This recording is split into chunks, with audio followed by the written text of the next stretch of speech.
So, what is gouache? Gouache is one of the most versatile mediums out there. It can be used like oil or acrylic paint when you layer it, like in these paintings by Lena Rivo. She likes to use the paint thicker and looser. She achieves beautiful textures and blended gradients. Her gouache work could be mistaken for oil or acrylic paint. Or it can be used like watercolors when you water it down, like in Vanessa Gilling's work. Her gouache pieces can be easily mistaken for watercolor, but the bigger grains of texture give it away. Or it can be a combination of the two ways of painting, like in Audra Auclair's gorgeous work. Notice how beautifully she blends the colors, which gives it an oil painting effect, but she also uses it like watercolor, especially in backgrounds. The result is super magical and surreal. All of this is done with one medium, gouache.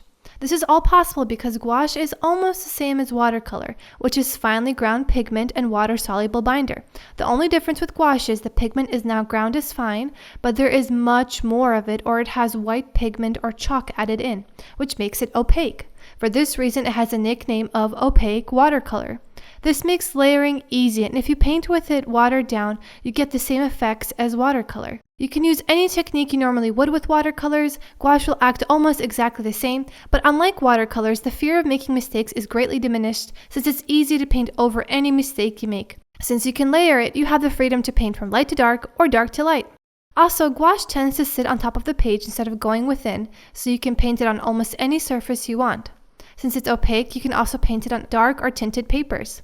Gouache can also be re-wet at any time in a dry painting because it is water-soluble, which makes it easy to rework a piece even after it's dry. But if this is something you don't like, you can always use acrylic gouache, which has all the same properties of normal gouache while it's wet, but once it's dry forever, which has its ups and downs. Like for example, you cannot re-wet the paint on your palette to use it again, and you'll have to scrape it off to wash it. But layering is much easier, and you don't have to worry about reactivating the layers below. We'll get into the details of this later. One of my favorite things about gouache is the fact that it dries matte. This makes it easy to see when your layers are dry by just checking if it's still shiny, and it makes it easy to scan or photograph. It also dries fairly quickly compared to other mediums, so it's perfect for us impatient types. But there are drawbacks like with any medium. Gouache paintings tend to be very fragile. They can easily be scratched or re-wet, but this is avoided by storing them properly or putting them in a glass frame. Also, since they can be re-wet, it can be tricky when layering. You can easily activate the layers below if you're using too much water, but this can be remedied with practice and more layers.